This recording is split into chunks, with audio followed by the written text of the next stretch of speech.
ప్రైజ్లాడండి. ఈ దినం వాగ్దానం చూసుకుందాం రండి. దానికి ముందు చిన్న వచనం. నీ దయ నుండి దూరము కాగా ప్రేమతో పిలిచి నన్ను పలుకరించితివే. కృపయే నాకు ప్రాకారము గల ఆశ్రయపురమాయెను. నీ కృప వీడి క్షణమైన నీ నెలా మనగలను. నా జీవితాన కురిసెనే నీ కృపామృతం. రండి దేవుని వాగ్దానం చూసుకుందాం.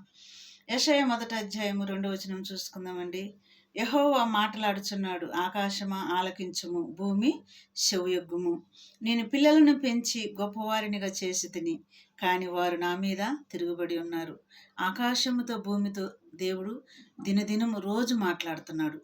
మరి తన పిల్లలతో ఎందుకు మాట్లాడతలేదు? వాళ్ళు తిరగబడి ఉన్నారంట. తన పిల్లలు ఎవరండి? ఇజ్రాయేల్ ప్రజలు, మనము, ఆయన బిడ్డలము, ఆయన సొత్తు, ఆయన పోలికలుగా చేయబడిన మనము తిరుగుబాటు చేస్తున్నామంట.